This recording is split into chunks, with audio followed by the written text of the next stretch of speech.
주님 감사합니다. 7일간의 무교절을 통하여 우리의 누룩들이 사라지길 원합니다.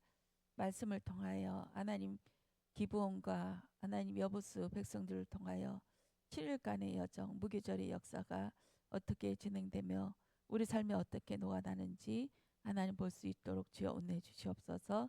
감사드리며 나사렛 예수 그리스도 이름으로 기도드렸습니다. 아멘.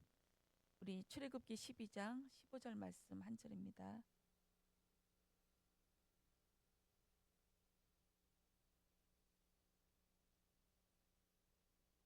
출애굽기 12장 15절 말씀 우리 합독하시겠습니다. 너희는 이래 동안 무교병을 먹을지니 그 첫날의 누룩을 너희 집에서 제하라. 무릇 첫날부터 일곱째 날까지 유교병을 먹는 자는 이스라엘에서 끊어지리라.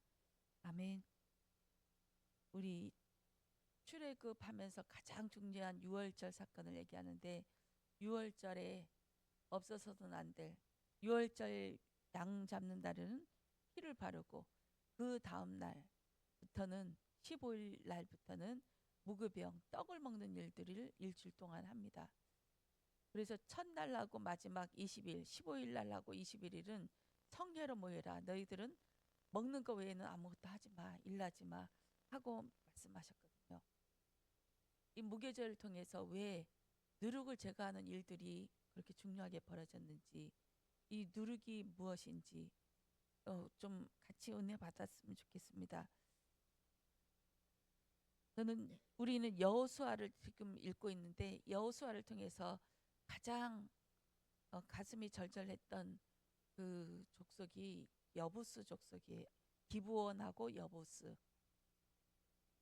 우선 여부스 족속을 한번 볼게요. 여부스 족속은 여호수아서 9장 21절에,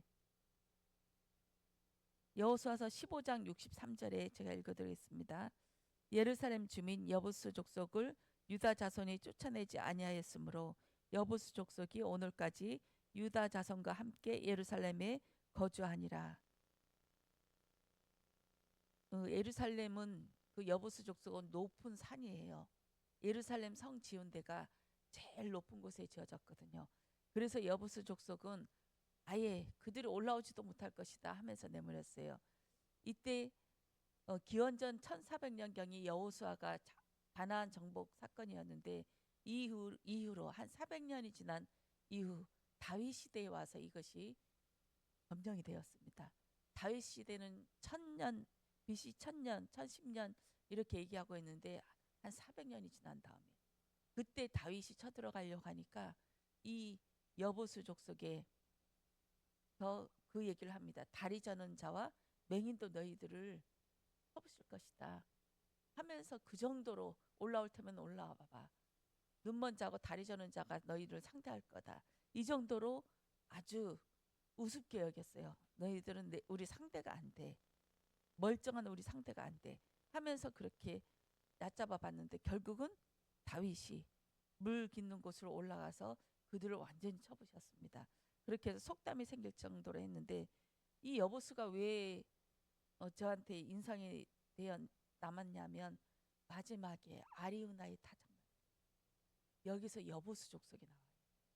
이 여보수 족속이 그때 완전히 멸절된 것이 아니라 정치적으로 이제 주도권이, 전에는 여부스 족속 자기네 나라를 자기네가 지키고 보호했지만, 이제는 예루살렘 함락함으로써 이스라엘이 그들을 정치적인 그 노예, 그들을 딱 지배하는 자로 이렇게 있어서, 여부스가 이 아레우나의 타작마당이 자기 땅에는 그 중에서도 또 높은 곳인가 봐요. 그렇게 해서 아무도, 좋은 땅이면 다 뺏어갔겠죠. 그렇지만 아리우나의 타작마당이 여기에 자기 것이, 여부스 사람의 그 땅이 되었던 것이 있었습니다. 이때 무슨 사건이 있었냐면, 다윗이 말년에 인구 조사를 할 때 사무엘하 24장에 나와 있습니다. 사무엘하 한번 찾아볼게요. 24장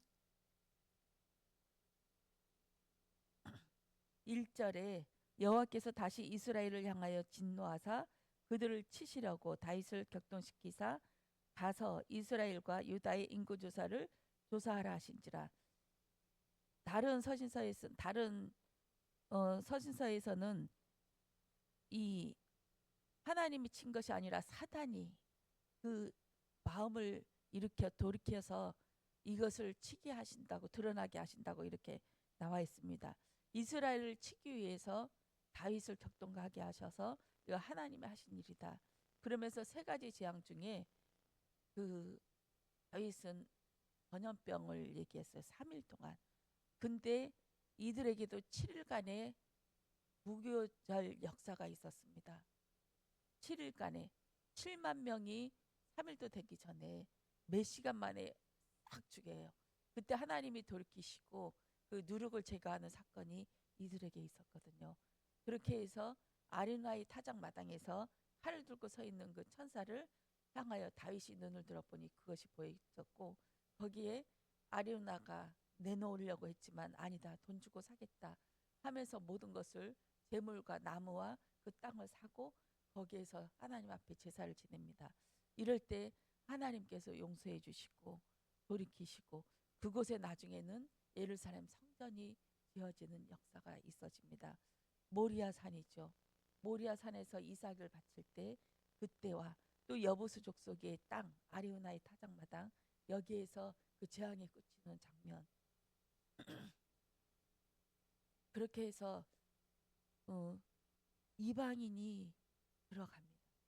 이방인이 들어가고 여부수 족속이 멸절을 당했지만 아리우나의 타작, 여부수 족속의 아리우나의 타작 마당을 통하여서 하나님의 성전이 지어졌고, 또 솔로몬 시대에 들어와서 이 성전이 본격적으로 지어졌는데, 이 성전을 진짜로 지은 사람들은 노예들, 그리고 물을 깃는 자, 또 장작을 패는 자, 또 이방인들을 의해서 이 성전이 지어졌습니다. 이스라엘 백성들은 감독만 했고 그것을 치리만 하였지, 진짜 손과 발고 진짜로 지은 사람들은 이 이방인들이 지어졌어요. 이방인들, 우리 같은 이방인들이 하나님의 일에 합세해서 이제 죽어야 될 여부수 족속이 하나님의 남겨진 자, 이 남은 자를 통해서 아리우나의 타작마당 하나님의 성전이 지어졌고, 이 성전의 터가 되어졌고, 나중에 그들을 통하여 하나님의 성전이 지어졌구나. 이러면서 우리가 하나님의 그 이방인이고, 이방인을 하나님께서 이렇게 소중히 여기시며 합세시켜서 하나님의 성전으로 지으셨구나 하면서 참 감사하는 대목이 되어졌습니다. 또 한 가지 여호수아를 읽으면서 기브온 백성 이 말씀을 받으면서 너무 기분 좋더라고요. 나는 평생 기브온 족속처럼 살아야겠다. 그 나시린처럼도 살고 싶은 그 마음에 가득함이 있었고, 또 성전 문지기로 살아가는 그 간절함도 있었고, 또 기브온 족속이 성전에서 물을 깃고 나무를 패서 그 번제단에 올려질 그 번제물에 나무 땔감을 떼는 그 자로서 하나님께서 사용하셨구나. 이것을 보면서 저도 하나님 기브온 백성처럼 되어지기를 원합니다. 이방인 중에서도 하나님 전에서 진짜 죽어져야 될 이방 족속이 짐승으로 살아가야 되고 지옥으로 끌려가야 될 그 백성이 하나님께서 남은 자로 선택하셔서 딱 끄집어내서 우리를 성전에서 그냥 출입만 해도, 죽이지만 않아도 감사한데, 이 성전에서 물을 깃고 나무 패고 성전에서 일하는 자로 얼마나 감사하는지 모릅니다. 이 기브온 백성에 대해서 좀 알아보겠습니다. 여호수아서 9장 21절에 그 기브온 백성들이 속여서 여호수아를 찾아가서 우리는 이렇게 멀리서 온 백성입니다 하면서 곰팡이 핀 떡이랑 낡은 포도주 가죽 부대랑 이렇게 해서 와서 속입니다. 우리는 이 동네가 아니라 멀리 사는 동네입니다 해서 화친 조약을 맺었는데, 3일 후에 이 기브온 백성이 사는 그 동네에 들어가서 엄청 열받았어요. 이 이스라엘 백성들도 열받아가지고, 왜냐하면 이제 기고만장했거든요. 앞에는 여리고성이 와르르 무너지는 거 봤고, 또 아이성에 했을 때는 처음에는 실패했지만 이것이 아간의 범죄로 인해서 했구나. 하나님은 실수가 없구나. 우리 안에 죄가 있어서 이것을 못 판결하고 하나님 앞에 나가서 우리에게 문제가 생겼지. 하나님의 이름 거침이 없구나. 하나님은 이 가나안 전체를 주려고 계획하고 있었으니 우리 마음껏 가자 하면서 이 무교병 유월절 먹을 때도 이 진행령, 오늘도 무교병 유월절 무교병을 먹고 있지만 완료된 형이라고 하셨잖아요.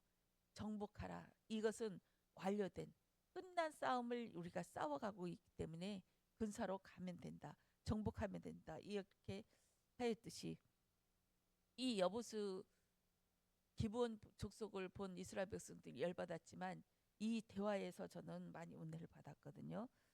여호수아서 9장에 있습니다.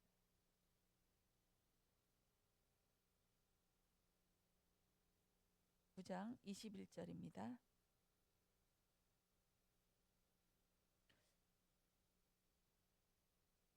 무리에게 이르되 그들을 살리라 하니 족장들이 그들에게 이른 대로 그들이 온 회중을 위하여 나무를 패며 밀을 깃는 자가 되었더라.